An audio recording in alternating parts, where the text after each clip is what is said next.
Great.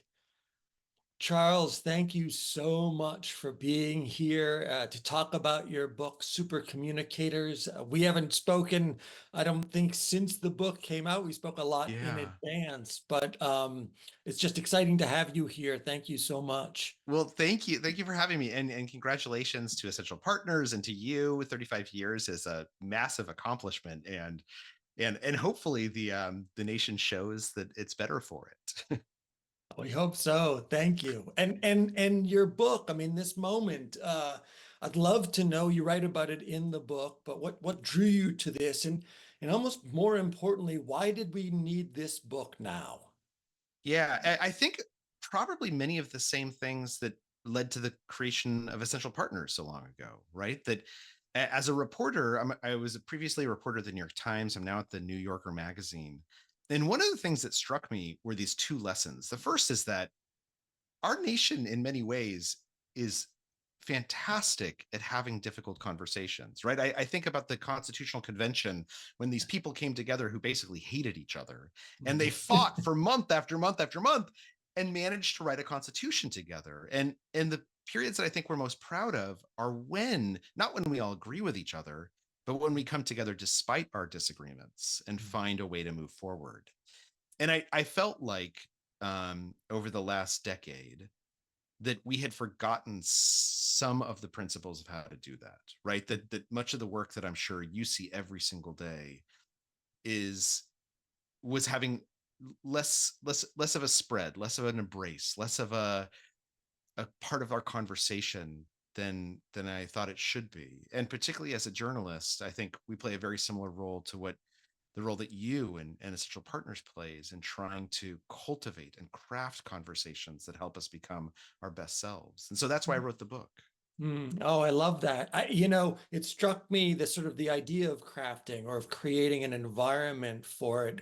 Very early on in the book, you're talking to Jim Lawler, the CIA agent, who is being interviewed by some researchers about, how he's become such an incredible communicator. And they're sort of, they don't get it. They still don't get it. And one of them asks, I don't understand really what it's about. And he asks a question about her divorce, right? And she starts to answer him.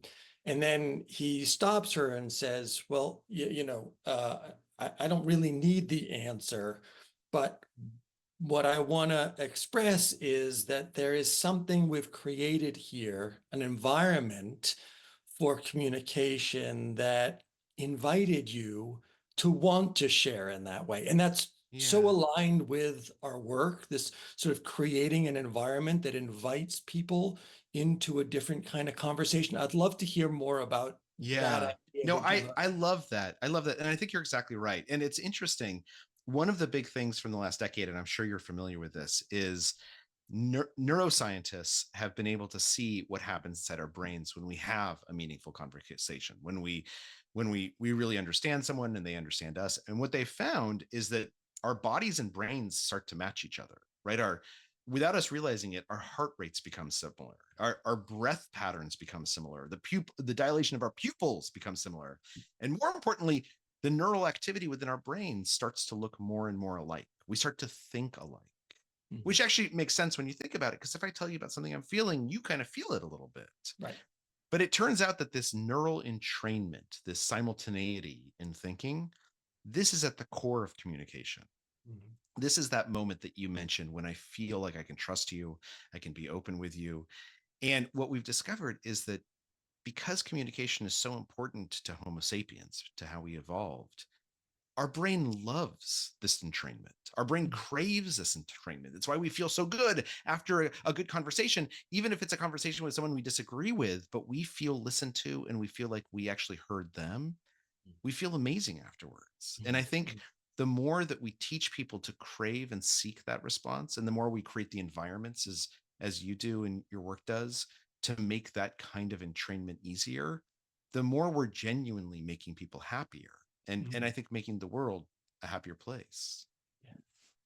I love that. And it reminds me a little bit of some of the conversations we have when people who are quite discouraged about the state of the world think about how divided we are, how fearful we may be of each other, and how many forces there are in dynamics. I mean, we don't think necessarily about sort of evil forces in the world, but dynamics that will split a community and sort of drive people into enemy camps of sorts, and how those are hard to disrupt.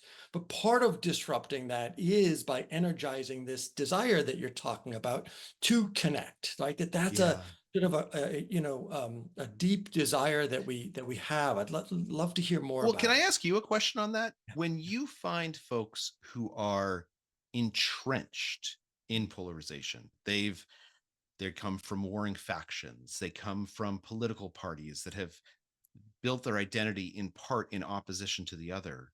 What do you find is the first step to unlock, at least imagining a different possibility?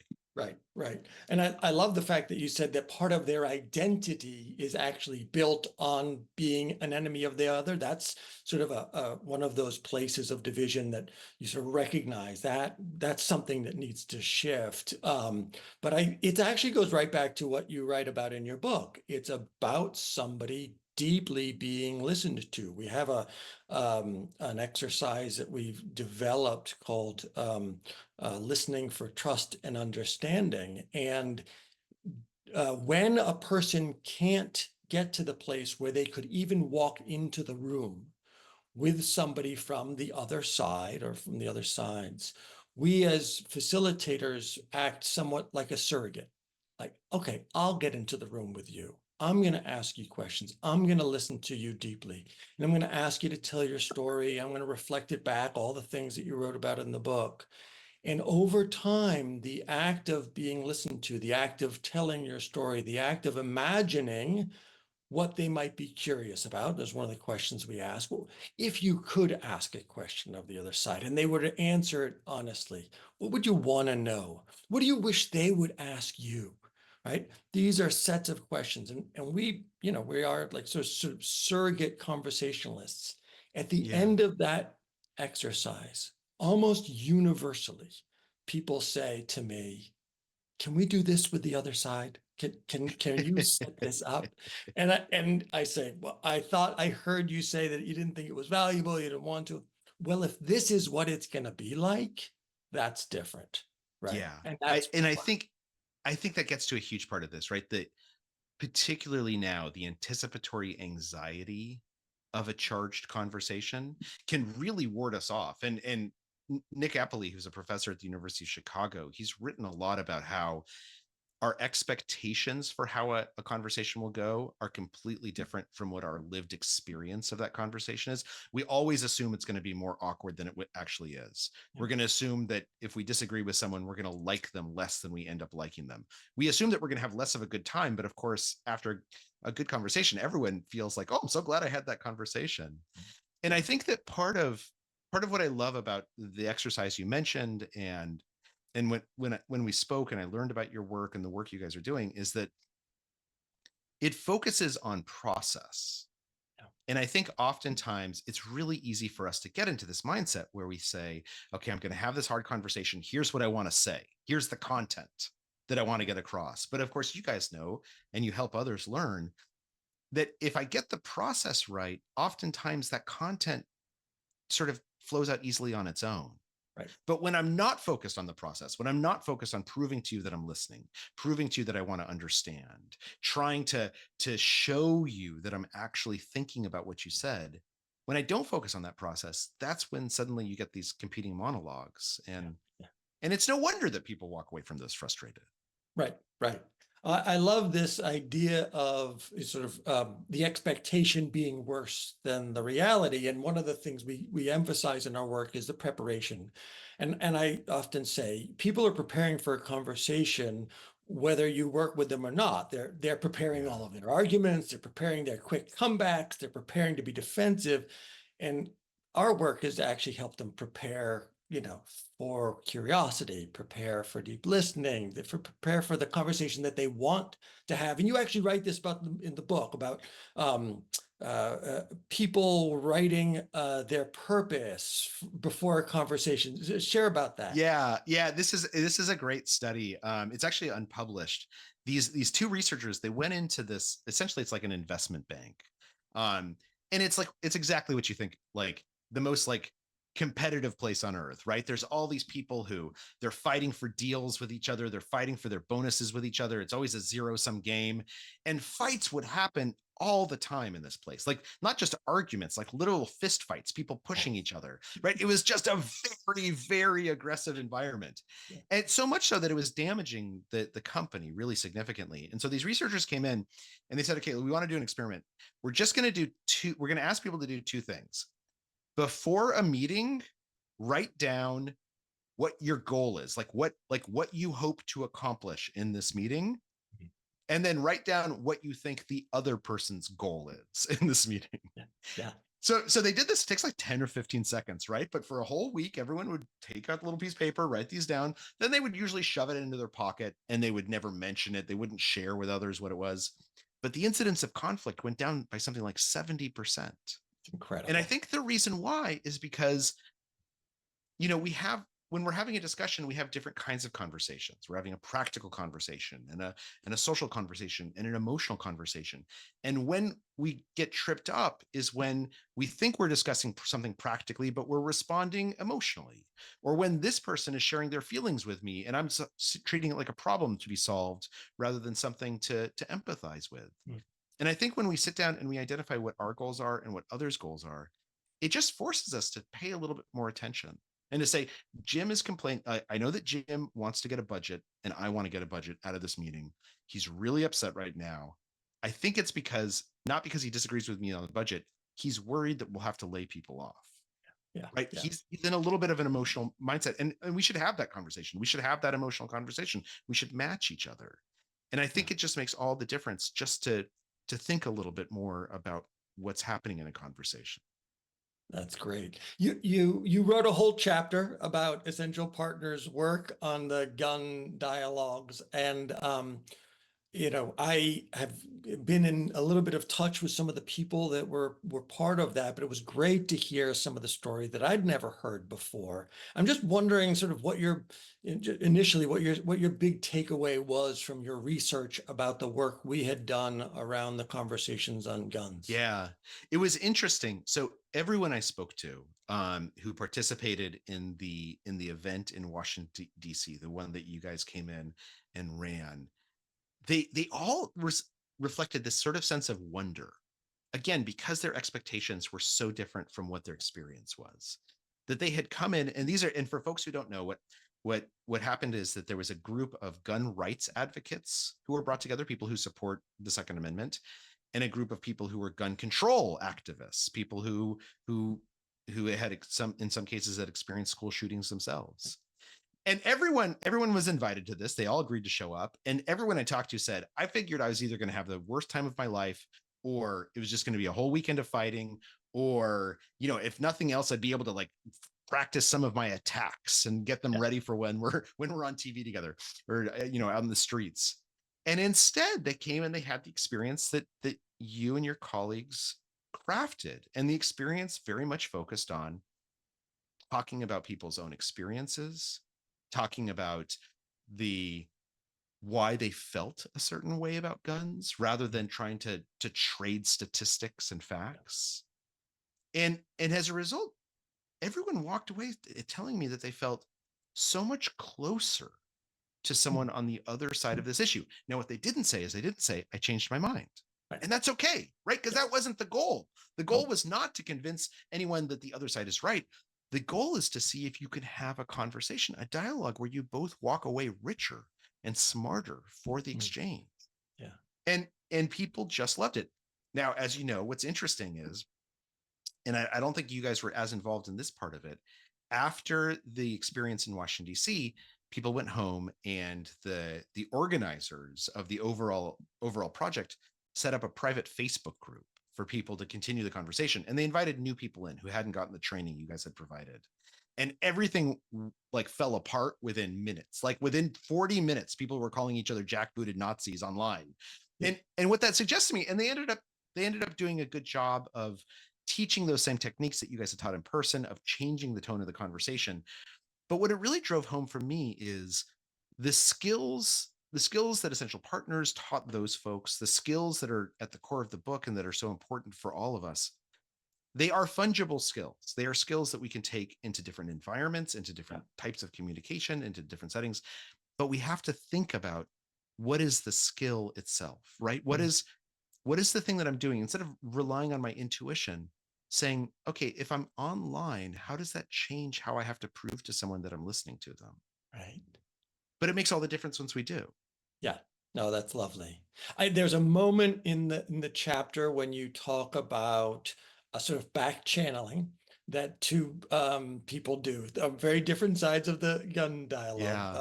And because one had noticed that the other one was sort of getting shot down. But I want to share that because I have a thought about it. I want you to share Oh yeah, no, I'd love to. Yeah, so this is so yeah, once they were online, a woman named Melanie Jeffcoat, who had actually been had experienced a school shooting herself when she was in high school, and wasn't injured, but fought very hard for gun control. I mean, She back was in trying the to make 80s, right? She was yeah, back in the 80s, yeah, right? like back Before we even before had a sense, yeah. right, back before this was like a topic of conversation. And she so she was trying to make arguments online, and she kept on getting just mercilessly attacked by the pro gun folks. And so this guy John Godfrey, who's a former like police officer, like he's someone, and he told me he owns 4 dozen guns. Like he actually said he didn't know because he hasn't counted lately, but he has a lot of guns, right? He's like guns. And he messaged her directly, and he said, look, tomorrow when you go on, why don't you ask a question and I will respond right away in this really curious manner, saying like, thank you for bringing this up. I'd love to hear your thoughts on it. Here's my perspectives. And let's try and do that back and forth, right? We'll make it look organic. We'll make it look natural, but actually we're planning this. And it worked. It totally changed the conversation that day. Yeah. And they realized that oftentimes all it takes is 2 people willing to say, I'm going to model for everyone else what behavior's needed. Yeah. And it changes the entire tenor of the discussion. Yeah. No, I love that. I love that for 2 reasons. Exactly what you said. Sometimes it just takes somebody to model it. And we talk a lot about the dynamics that once they get going, they're self-sustaining. And we are in our work often trying to disrupt, right, that self-perpetuating escalatory cycle. And people can do it themselves. They don't need us to come in and do it. Once they've learned it, they've embodied it, as you said, they've sort of made it explicit. It's not just instincts, it's actually skills and techniques that they've learned. They can disrupt an escalating pattern, and they can do it in any conversation anywhere. And the courage or the willingness or the relationship and trust that those 2 particular people had built up, that one of them stood up for the other and said, nah, we're going to do this differently in this conversation. I think that is one of the things that I'm really looking for, seeing as possibilities of communities, that when the sort of the big divide comes to their community, that there are enough relationships built in that city or town that say, no, we're not going to go to into fighting and demonizing, Exactly. dehumanizing. And I think that we're seeing that. I think that we're seeing that so much in how different people are talking right now, right? That, I have 2 kids, and I'm sure folks watching have kids themselves. And in school, they learn this lesson: don't be a bystander, be an upstander, right? Insert yourself into a situation to make it better. And it's kind of like a cute thing to tell kids, but I think about it myself all the time. There are people around me who voted for someone who I didn't vote for, who I don't like at all. And they, when they make their opinions known, it is easy to say, you are foolish, you don't know what you're talking about, you're supporting something that I think is actually unethical. But I think a better response is to try and be that upstander and to say, look, I disagree with you, and I know these folks over here, they're being a little mean. I want to show you how much I want to understand. I want to set a model. I want to be the bigger person. And a nation full of bigger people, and this is aspirational, this is optimistic, but it has happened before. We have been nations of bigger people. And I think when we do that with with the skills that Essential Partners teaches, with the type of training and the reminders that you've spent your life on, it really does pay off. It's not like spitting into the wind or whistling into the wind, one of those things. It's something you can change the direction of the ocean with these small little shifts. Mm. I can't think of a better way to end a conversation, and a conversation that I wish could continue. Charles, thank you so much for taking the time. Thank you for writing this important book and getting some of these ideas into the world. I can't tell you how many people have emailed me and Oh, because they good. learned about this work through your book. It's really important that voices like yours who've been listening to the country and to the conversation for so long are highlighting the importance of it and the possibility of it. So thank you Yeah. so much. My pleasure. And thank you and congratulations again. Thank you.